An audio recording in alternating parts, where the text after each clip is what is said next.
کیا ہے، اور اگر وہ محافظ فرشتہ انسان کے ساتھ نہ ہو، شیاطین انسان کو ویسے مار ڈالیں، انسان کو قتل کر ڈالیں، اگر اللہ نے حفاظت کے لیے فرشتہ معمور نہ کیا ہو۔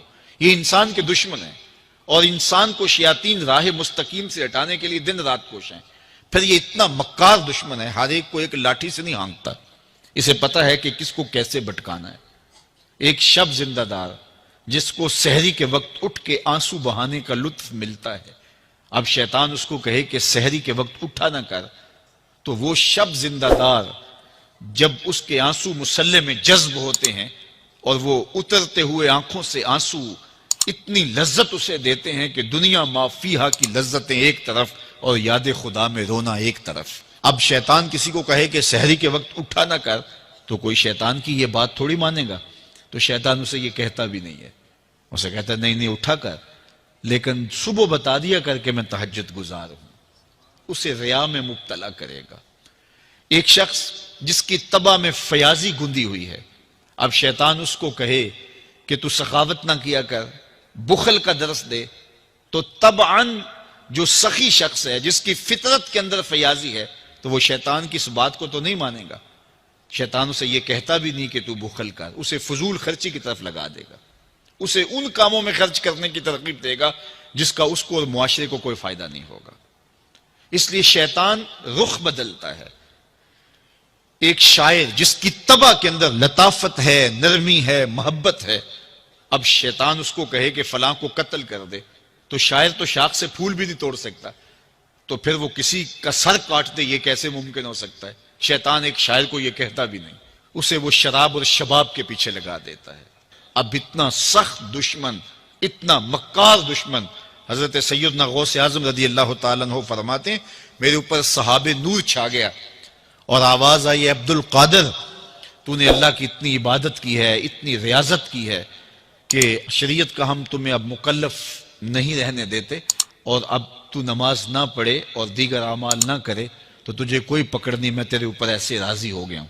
تو ایسے بادل سے آواز آئی، کہتے ہیں مان میرے دل میں خیال آیا کہ اگر عبادت کا مکلف نہ ہونا ہوتا تو امام الانبیاء صلی اللہ علیہ وسلم سے بڑھ کر کون اللہ کا مقرب تھا۔ حتی تتورم قدماہ، حضور جب نماز پڑھتے اور اس قدر لمبا قیام کرتے حضور کے مبارک پاؤں سوج جاتے، لیکن ان کو تو کہا گیا وَعْبُدْ رَبَّكَ حَتَّى يَأْتِيَكَ الْيَقِينُ، انہیں تو کہا گیا کہ آخری سانس تک اللہ کی عبادت کرنی ہے۔ تو میں کون ہوں کہ مجھے کہا جائے کہ تو اب عبادات کا مکلف نہیں رہا، کوئی بات نہیں ہے۔ تو کہتے ہیں میں لا حول ولا قوت الا باللہ پڑھا تو وہ جو مجھے نور نظر آ رہا تھا وہ سیاہی میں بدل گیا۔ تو وہ ابلیس تھا جو اس رنگ میں مجھے بھٹکانا چاہتا تھا، کہا عبد القادر اس مرتبے پہ پہنچے ہوئے کتنے لوگوں کو میں نے گمراہ کر دیا، تیرے علم نے تجھے بچا لیا۔ تو میں نے کہا ظالم میرے علم نے مجھے نہیں بچایا، میرے اللہ کے فضل نے بچایا۔ تو کہا پھر بچ گیا ہے، کئی میں نے یوں لوٹ لیے ہیں۔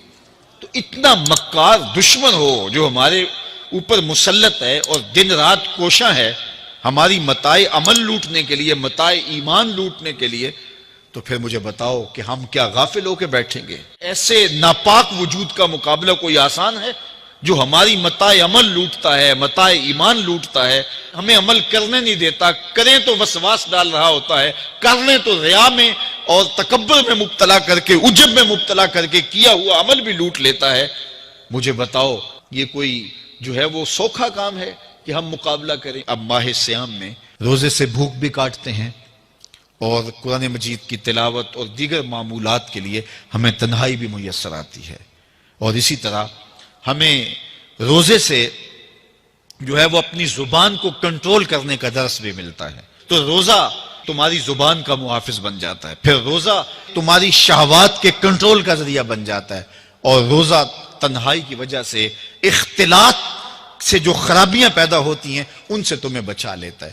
تو گویا ماہ سیام اللہ تعالیٰ کی رحمتوں کا ایک روپ ہے، اور یہ ایک مہینے کا تربیتی کورس ہے جس کے ذریعے سے ہم اپنے باطن کی صفائی کر سکتے ہیں اور اندر کی غلاستیں، اندر کے میل کچیل مٹا سکتے ہیں۔ ارشاد فرمایا جو اللہ سے ڈرے اللہ اس کے لیے راستے کھول دیتا ہے، اور اللہ اس کو وہاں سے دیتا ہے جہاں سے اسے گمان بھی نہیں ہوتا۔ وَمَن يَتَوَكَّلْ عَلَى اللَّهِ فَهُوَ حَسْبُهُ، اور جو اللہ پر بھروسہ کرے اللہ اس کے لیے کافی ہو جاتا ہے، اس کی ضروریات کا وہ خود کفیل ہوتا ہے اور اس کے کام اس کے ذمہ کرم پہ ہوتے ہیں، کو ہو کے دیکھے اس کا۔ تو جو اللہ سے ڈرے اللہ اس کے لیے راستے بناتا ہے۔ حضرت عوف بن مالک رضی اللہ تعالی عنہ الاشجعی حضور کی خدمت میں حاضر ہوئے اور عرض گزار ہوئے کہ میرا بیٹا سالم مشرکین کی قید میں ہے اور میں فاقوں کی حالت میں ہوں، تو فرمایا آل محمد کے پاس ایک سیر جو ہیں، بس اس کے علاوہ ہمارے پاس بھی کھانے کے لیے دنیاوی اسباب نہیں ہیں۔ کہا صبر کرو اور اللہ سے ڈرو اور لا حول ولا قوت الا باللہ کثرت کے ساتھ پڑھو۔ یہ ایسا وظیفہ ہے، ایک حدیث پاک میں آتا ہے کہ یہ 99 بیماریوں کا علاج ہے، اس میں سب سے کم درجے کی بیماری ہم اور غم ہے، یہ دکھوں کا مداوع ہے، مشکلات کا علاج ہے، اور یہ وظیفہ میرے حضور نے بتایا۔ حضرت ابو ذر غفاری رضی اللہ تعالیٰ عنہ کو حضور نے 5 چیزیں بتائی تھی، ان میں سے 5ویں چیز یہ تھی کہ ابو ذر کثرت کے ساتھ لا حول ولا قوت الا باللہ پڑھا کرو۔ فرمایا عرش الہی کے نیچے ایک خاص خزانہ ہے، یہ وظیفہ وہاں سے آیا ہے، یہ زندگی میں معمول بنا لو، جب پھنس جاؤ مشکلات میں آ جاؤ تو لا حول ولا قوت الا باللہ پڑھو، اللہ راستے کھولے گا۔ تو حضور نے 3 چیزیں فرمائی، اللہ سے ڈرو، صبر کرو اور کثرت کے ساتھ لا حول ولا قوت الا باللہ پڑھو۔ وہ فرماتے ہیں کہ میں یہ عمل شروع کیا، ابھی گھر میں بیٹھا ہی تھا کہ دروازے پہ دستک ہوئی، تو میں اٹھا کہ دروازہ کھولوں دیکھوں کہ کون ہے، تو دروازہ کھولا، دیکھا میرا بیٹا کھڑا ہے اور اس کے پیچھے 100 اونٹ کھڑے ہیں۔ تو میں نے کہا کہ تم اور یہ اونٹ؟ کہا مجھے موقع لگ گیا، میں ان کی قید سے بھاگ آیا اور آتے آتے ان کے 100 اونٹ بھی ہانک لایا ہوں۔ وَيَرْزُقْهُ مِنْ حَيْثُ لَا يَحْتَسِبُ، وہ تمہیں وہاں سے رزق دے گا جہاں سے تمہیں گمان بھی نہیں، اس کے ہو کے تو دیکھو۔ اللہ اکبر، اللہ کے ہو جاؤ تو پھر وہ تمہاری ضرورتوں کا کفیل ہو جائے گا۔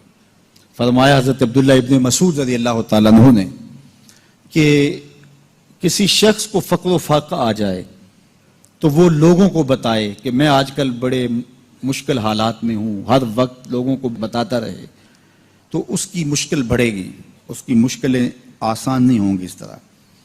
اور اگر وہ اپنی اس مشکل کو کسی سے شیئر نہ کرے بلکہ مصلی بچھا کے اپنے رب سے کہے کہ مالک فقر و فاقہ آ گیا ہے اور اس کا علاج تیرے پاس ہے، اس مرض کا مداوع تیرے پاس ہے۔ تو حضرت عبداللہ ابن مسعود فرماتے ہیں کہ رسول کریم نے فرمایا جلد یا بدیر اللہ اس کو مالا مال فرما دے گا۔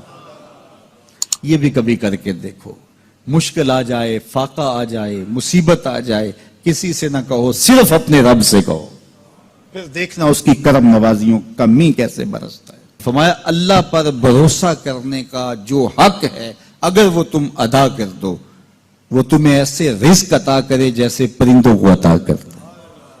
ہم تو دکان پہ جانا ہوتا ہے، فیکٹری میں جانا ہوتا ہے، ہم اپنے کاروبار پہ جانا ہوتا ہے، نوکری پہ جانا ہوتا ہے، مزدوری پہ جانا ہوتا ہے، ہمیں پتہ ہے کہاں آج صبح جانا ہے، لیکن پرندوں کو کوئی پتہ نہیں ہوتا کہاں جانا ہے، راس المال بھی نہیں ہوتا، لیکن صبح نکلتے ہیں، شام کو کبھی بھی خالی پیٹ نہیں آئے۔ بن توکل پنچھی اڑ دے، خرچ نہ پلے زیرا ہو۔ گھر سے خالی پیٹ نکلتے ہیں، جب واپس آتے ہیں تو پیٹ بھرے ہوئے ہوتے ہیں، اور پھر جو ان کی ضرورت ہوتی ہے اللہ وہ ساری ضرورتیں پوری کرتا ہے، جو جو ضرورت ان کی ہوتی ہے۔ یہ شیر کتنا گوشت کھاتا ہے اللہ روز اسے دیتا ہے، یہ ہنس روزانہ سچے موتی کھاتے ہیں، اور آپ مارکیٹ میں لینے جائیں لاکھوں روپے لگا کے تولے ماشے کے حساب سے آپ خریدتے ہیں، پھر بھی آپ کو یقین نہیں ہوتا کہ یہ سچے ہیں یا 2 نمبر ہیں۔ اور ہنس دنیا پہ کروڑوں جانور پائے جاتے ہیں، روز کھاتے ہیں، صبح بھی، شام بھی، دوپہر بھی، پیٹ بھر کے کھاتے ہیں، اللہ روز انہیں عطا کرتا ہے۔ کہا اس پہ تھے تو بوڑھے بزرگ جو مسجد میں جانے سے قاصر تھے وہ گھروں میں بیٹھ کے قرآن پڑھتے ہوتے تھے، اور عموماً ظہر کے وقت بھی اور گھروں سے قرآن پڑھنے کی آوازیں آیا کرتی تھی۔ آج گھروں سے پاپ میوزک کی صدائیں سننے کو تو ملیں گی، لیکن قرآن کے نغمے موقوف ہو گئے. یہی وجہ ہے کہ آج ہمارے گھروں سے برکت روٹ گئی ہے. دولت کی فراوانی کے باوجود، وسائل کی کثرت کے باوجود، اسباب آسودگی حاصل ہونے کے باوجود نہ آسودگی ہے، نہ سکون ہے، نہ طمانینت ہے، نہ برکت رہی، اس لیے کہ ہمارے گھروں سے قرآن رخصت ہو گیا. آج صبح اٹھ کے فیس بک کا چہرہ تو دیکھتے ہیں لیکن قرآن کا نقشہ نہیں دیکھا جاتا. تو برکت کے قافلے گھروں سے رخصت ہو گئے اور گھر برکتوں اور رحمتوں سے خالی ہو گئے. آج بھی اگر ہم نے گھروں میں برکتوں کو واپس بلانا ہے، رحمتوں کو اپنے گھروں میں واپس لانا ہے، تو قرآن مجید کی تلاوت کو اپنے معمولات میں شامل کر لیجئے گا. پھر گھر میں آسیب کا سایہ نہیں ہوگا، ٹونا اور جادو نہیں ہوگا. پھر کسی بابر ملنگ کے پاس جا کر کے آپ کو اپنے مسائل نہیں بتانے پڑیں گے. آپ کے گھر میں قرآن ہے، سارے دکھوں کا علاج اسی مرشد کے پاس ہے. ساری مصیبتیں اور ساری مشکلیں اور سارے مصائب اسی قرآن کے دامن سے دور ہوتے ہیں اور اسی قرآن سے وابستگی سے گھر میں برکتیں اترتی ہیں. پھر آپ کو نہ آسیب، نہ جادو، نہ ٹونا، اور نہ کسی نے کوئی بندش کی ہے، نہ کسی نے کوئی مسئلہ کیا ہے، کچھ نہیں ہوگا. آپ کے گھروں پہ رحمتوں کے سائے ہوں گے، اس لیے کہ آپ کے گھروں میں قرآن جب تلاوت ہوگی تو رحمتوں کے فرشتوں کا نزول ہوگا. تو جب رحمتوں کے فرشتے تمہارے گھر میں اتریں گے تو پھر کوئی مصیبت، کوئی پریشانی، کوئی بندش، کوئی دکھ آپ کے گھروں میں نہیں ہوگا. اس لیے قرآن مجید کی تلاوت کو اپنے معمولات زندگی میں شامل کیجئے. دیکھیے یہ رمضان المبارک کا مبارک مہینہ اکثر گھروں کے اندر قرآن مجید کی تلاوت کا معمول رہا، اور جو دن باقی ہیں ان ایام میں تلاوت کلام مجید کا معمول باقی رہے گا. تو اس کی برکتیں آپ اپنی آنکھوں سے دیکھ رہے ہیں. اور اگر یہ پورا سال ہمارے گھروں میں معمول باقی رہے، ہماری صبح کا آغاز ہی قرآن مجید کی تلاوت سے ہو، بیٹیاں بھی قرآن کھول کے صبح بیٹھ جائیں اور بیٹے بھی قرآن کھول کے بیٹھ جائیں، بوڑھے بھی قرآن کھول کے بیٹھ، تو مجھے بتائیے کہ کتنی رحمات اور کتنی برکات کا گھروں میں نزول ہو. تو اس لیے اپنے گھروں میں قرآن مجید کی تلاوت کے معمول کو کبھی بھی ترک نہ کیجیے. چاہے روز کے 2 صفحے پڑھیے، قرآن مجید کی تلاوت کے معمول کو باقی رکھیے. اور اگر اللہ آپ کو نصیب کرے تو اس کو مفہوم اور ترجمے کے ساتھ پڑھنے کی کوشش کیجیے، تاکہ قرآن کا جو ہمارے نام پیغام ہے وہ بھی ہم سمجھ پائیں کہ قرآن ہمیں کیا بتا رہا ہے اور ہمیں کیا میسج دے رہا ہے، تاکہ ہماری زندگیاں اس پاکیزہ کتاب کی روشنی اور کتاب کے اجالوں میں بسر ہو. اور یہ کتاب اللہ کا تیسرا حق ہے کہ اس کو مفہوم و مطلب کے ساتھ سمجھنے کی کوشش کریں. یہ ہمارے رب کا ہمارے نام پیغام ہے. آپ کے کسی دوست کا، کسی ملنے والے کا آپ کے نام خط آ جائے اور وہ اس زبان میں ہو جو زبان آپ نہ جانتے ہوں، تو اتنی دیر تک آپ مطمئن نہیں ہوتے جب تک اس کے مندرجات سمجھ نہیں لیتے، کسی ایسے شخص سے وہ مضمون جان نہیں لیتے جو وہ زبان جانتا ہو. تو ہمارے رب کا ہمارے نام یہ میسج ہے، ہمارے نام یہ پیغام ہے رسول کریم صلی اللہ علیہ وآلہ وسلم کی وساطت سے. تو ہمیں اس کو سمجھے بغیر چین کیوں آ گیا ہے؟ تو ہم اس پیغام کو سمجھیں کہ ہمارا رب ہمیں کیا فرما رہا ہے، کن امور کا حکم دے رہا ہے اور کن باتوں سے ہمیں روک رہا ہے. اگر ہم قرآن مجید